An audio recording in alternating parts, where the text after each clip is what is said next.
Right, I'm going to do a series on the cost of living crisis because things are getting pretty bad now.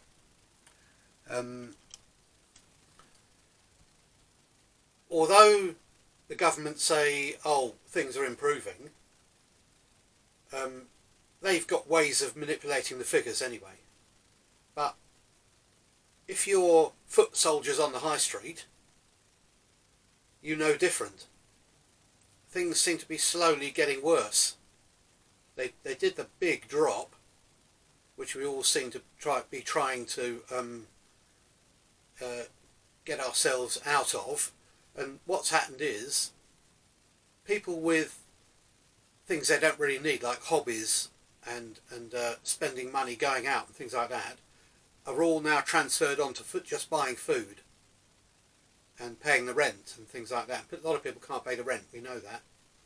Many people are now not necessarily unemployed, because a lot of people,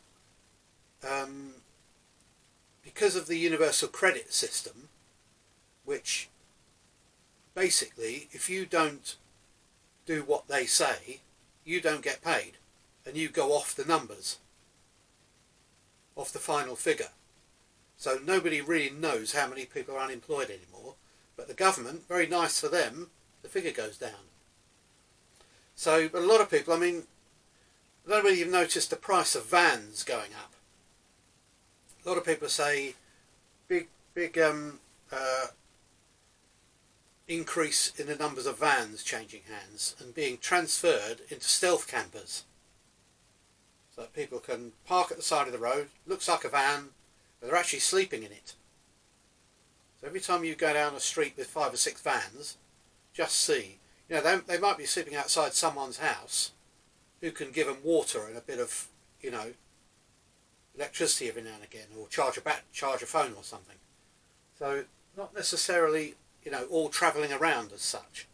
But like now, you might think, oh, this is all, you know, you're looking at the internet again, which, yeah, you're right. Anybody can make you think anything by putting it on the internet. Now, I'm going now by my own eyes as a foot person. At our college, we now have 2 people sleeping in the car park in big converted vans. So, you know, and they're very nice too inside. You know, I could happily, because now we all either sit on a phone or behind a computer, all you need is a van. That's probably too big. So there's that happening. Obviously, you know, all the financiers, the banks aren't lending any money anymore, and all those who are now short of money, their credit ratings are going down, and nobody can afford a loan or a credit card or anything like that. So, which, okay, is good for not increasing credit card debt, which is going up anyway, because people are getting out old cards out of the desk and think, oh, I'll use that, like me. I've defaulted on one and I've got to the end of another one and I've got 2 left. So I've got about £25,000 left, basically, on credit cards. So we're okay at the moment. But defaulting on them, the credit card companies just know the problem. So mine, I won't tell you who it is, but mine have actually not contacted me for 6 months about it. They used to update me about every 3 months. Have you, you know, anything happened? And I used to say no, no jobs about, especially where we are over in West Wales. I mean, the place is dead. And yet, Universal Credit, oh, there's hundreds of jobs. You know. Then they put you in a job you can't do. So, you know, they're creating their own problem, really. So anyway, cost of living crisis. Prices going up. Nothing else has changed. Obviously, there's people defaulting on their mortgages and selling their houses, so they're having to rent. So rent hasn't changed. Rent's still probably going up. Certainly not down. rent will never go down. And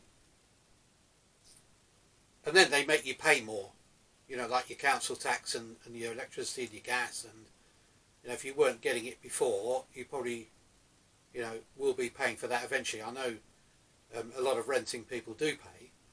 So what's happening? Ukraine, that was a bit of an excuse, I think. Excuse to put the prices up, because we've seen the big oil companies' profits go through the roof.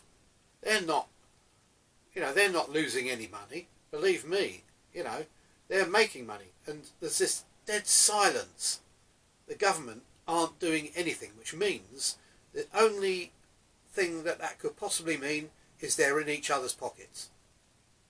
They're saying, I've got shares in Shell, thank you very much. You know, it's all to do with, and a lot of companies who have got shareholders seem to be increasing the dividends to the shareholders. Now, they're increasing the dividends because they've got shares too. So, you know, why have employees in a company got shares? Because they're only going to feather their own nests. So there's that problem. So prices will never go down. They'll only go up. I mean, some food prices have come down, funnily enough, but only because of people screaming about it and not buying the stuff. You know, luxuries like chocolate and things like that have been replaced by the need for potatoes and carrots and all that kind of thing. So that's all gone out the window. And you'll notice walking down your high street now, ask somebody from the 70s, there was lots of little sort of single stall shop owners with lots of sort of nice little quirky shops and things from their own, out of their own mind, rather than from a big corporation. So, you know, what happens to that? They've all gone, basically. So now we've got charity shops who get cheap rates, cheap rent, and everything else. Nobody knows actually what goes on behind. And we've now heard that some charities, 2% of everything that's earned actually gets to the need. You know, I don't know, we'll have to look into that. I don't know anything about that firsthand, but I've heard about it. And the rest of it goes on the office. The CEOs, I mean, 230,000 one woman was earning. Children in need. You know, so charities. But obviously they're suffering now because nobody's giving to charity. Everyone's keeping their cash. Although children in need have just earned 33 million. How they did that, I don't know, with a cost of living crisis. But, yeah, it's... But, on the other hand, let's say the Philippines, for instance. Philippines, they didn't see a recession. Was it in the 90s? 2000s? And really, everything's just carried on as normal over there. Prices have gone up a bit with stuff, but so have wages. You know, nobody's really noticed any difference. Certainly, my sister-in-law's over there. When there's some sort of financial crisis, they all get thin. But now they're all quite chunky. So, you know, I can even go by that.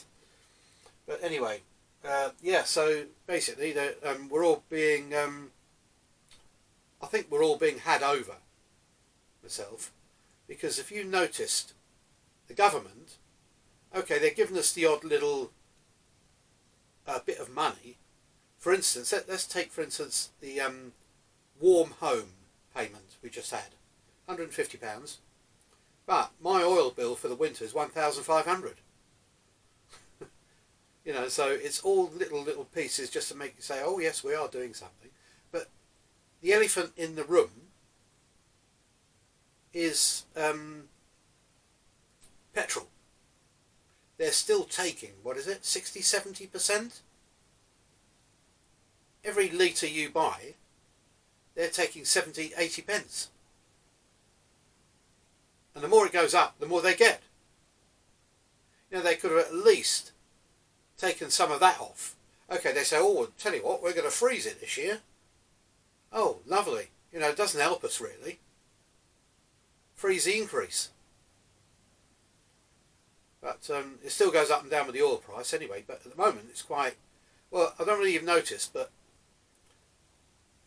the petrol price was pretty much stable up until this Ukraine thing. Then it suddenly went mad. And now it's come down again. Everyone's saying, oh, thank God it's come down. But actually, it's still 30 pence more than it was before the problems. So what they've done, they said, oh, there's a big problem now, which we know there wasn't now because they've increased their profits by a huge amount. I mean, billions. That's the profit, not the running costs or anything like that. That's actually what they've made on top. Now, the government don't mind that because they get their cut. But unless, obviously, the company is registered abroad, then we don't get a penny. We might get VAT from sales of fuel in some of their forecourts, but that's about it. So that was an elephant in the room for me, to say they weren't really bothered. No decrease in rents anywhere, council-wise, as far as I know. A lot of defaults. So obviously not getting as much, which means to keep the rents where they are, they might be clawing some of it back. But you know, they should have done something with that. Council tax. Council tax just seems to be the same. Cost of living crisis or not. They haven't changed that at all. It's not gone up or down. In fact, it's gone up. And it's going up by another £100 for most people. Coming up. So that's another elephant in the room to tell you we're being had and there isn't actually a problem. A friend of mine's just been caught speeding. The fine is just the same. Although when he went to court he said, oh, I had to go to the food bank the other day, and they said, oh okay, we'll drop it to so and so. So yeah, they are taking into consideration, but you know, fining and lawyers' costs he had to have, it's all still exactly as it was before the crisis. They're not putting it down because people are short of money. But then again, that's another thing. People just can't afford to fight anything in court unless you're loaded. You know. So that's another problem we've got. The bias in when was it? I appealed against something not so long ago.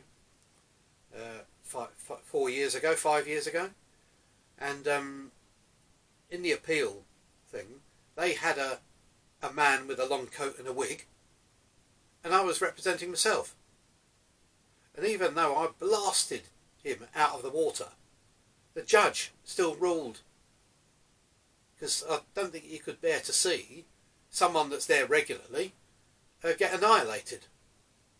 So he made up some stupid excuses that just weren't in the court papers and weren't me at all.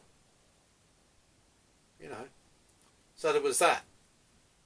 But then again, you know, I was paying, they wanted me to pay £1,300 court costs, and I said, nope, can't do that, £1 a week. And still it was reduced to £250, and since in that 4 years nobody's asked for a penny. So that is very strange, because normally you've got bailiffs on the gate and all sorts, you know. Here in the village just up the road, they've got an anti-bailiff gang who, if you say, oh, I've got the bailiffs coming, they turn up in balaclavas and stand in the way of the bailiffs. They don't actually do anything. They stand there and won't let them through.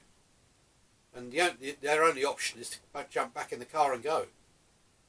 You know, so that happens here. I think that's happening pretty much all over the country, because people are fed up with everything charging ahead as normal, and nobody's got any money to pay anything. So that's another problem.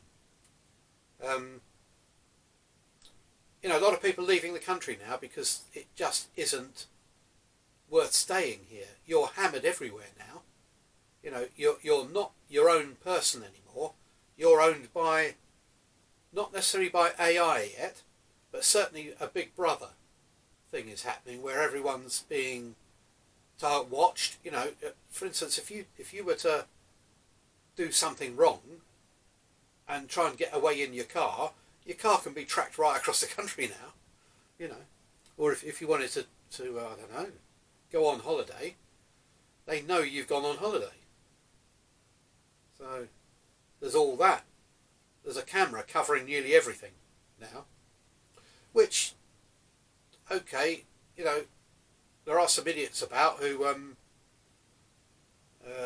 try to kill people with knives and things. I mean, they're all on tape too, so that's one good thing, I suppose. But, you know, unless you like being watched all the time, tell you the truth, it doesn't bother me, but because unless I'm doing something wrong, which I never really do, so so there's that.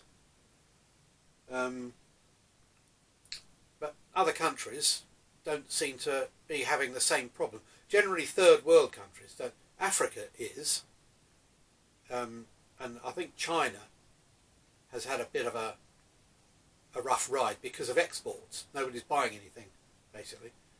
But countries that import a lot seem to be doing exactly the same as they were before the crisis, because you can import things cheaper. The EU didn't. I mean, all that business. You know, why did they have to put customs duty back on everything? Didn't have to do that. Just keep it how it was before. It obviously worked before with the EU, so you know, why charge people to bring in a package? So it's not, you know, it's not possible, or not necessary, should I say? It's only because there's a border now. Yeah, that's another thing. Borders. I mean, we shouldn't have borders now. Basically, you know, hang on a second.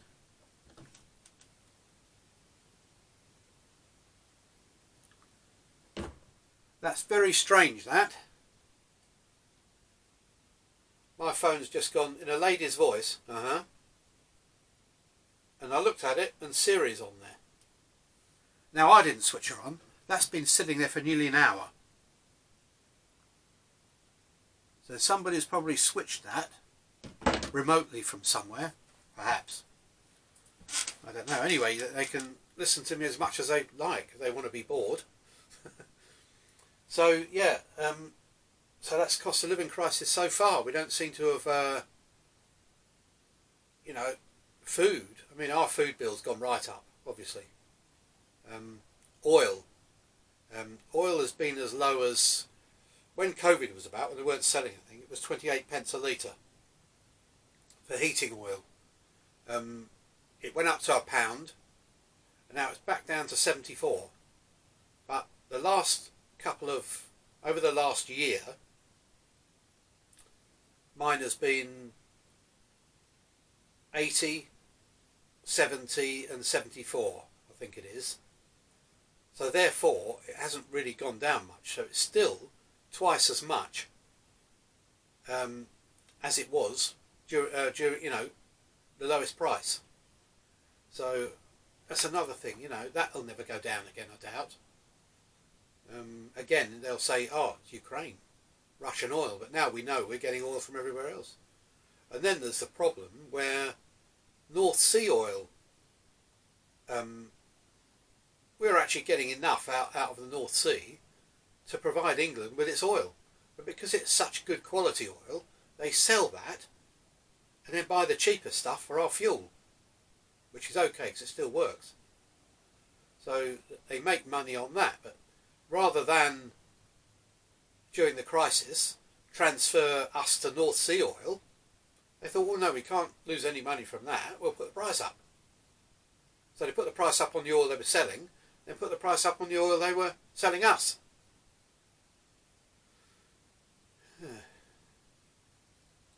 So, I can't see, I think we're going to bump along the bottom for a very long time now. During a game of Monopoly, which I always refer to, generally people go bankrupt and leave the game, and there's always one person at the end left with all the money and all the property and all the hotels. Then the last person lands on their property, can't pay, then that's it, they get all the money. So the rest of, say, the population has got very little cash, and there's just a few people with all the money. Now, do you think for a minute they're going to share it all back out again? The banks aren't even lending. Share it all out again and start again. That's the true meaning of a financial reset, is when all the mortgages are should I say, annulled, so nobody has to pay any mortgages anymore. All the loans, all the credit cards, all your car loans, everything goes all back to zero, and we start again. That's not happening. People are bumping along the bottom. A poor girl the other day went to Vision Express, I think it was, and a girl in there just left university. She owes 56,000 after her university course. What's that about? How long is that going to take her to pay that? The government say, oh, if you've got a degree, you'll get a good job. She's working Vision Express. Can't get a job anywhere else, especially over here, which is rubbish. Wales is great if you're a painter, an artist or a writer, and have got a big pension. That's the only thing. And the other thing, the government, I'm not sure whether this is government backed or not, but the estate agents are saying that there's many, many cottages and bungalows where an old person is coming back on the market because they're dying off in much greater numbers than they were before COVID. That could be because of the cold. It could be something to do with the jab. You know, I know that if an old person goes into a hospital now and needs an operation, they tend to not bother. They say, oh, no, sorry, you know, really, you're too old. You probably wouldn't survive the operation and all this. No, it's not. So because the government, that person, is probably taking up a council house, is taking out a pension and having to pay for that, isn't paying any tax, might be paying a bit of VAT on fuel and food. There's so many things that an old person doesn't do that a working person does. So the government think, yeah, well, we'll get rid of some of those. You know, obviously there's the ageing population thing. I don't think the government's clever enough to do population reduction as such. I think that comes from much higher. I mean, Soros has been talking about it for years. And he's banded, or his scientists have banded figures of 800 million is the sustainable population for this earth. What are we at? 7 billion? And that will increase exponentially. You know, 2, 4, 6, like rabbits. Especially in countries where they just keep having babies in case some die. You know, yeah, it's unbelievable. Which happened, I mean, even my grandmother and her line of uncles and aunties was about 11 of them, and 5 survived.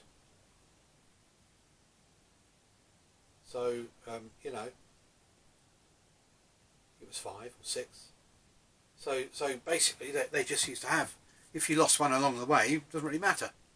But now, everything gets saved, especially if it's a child, which is good.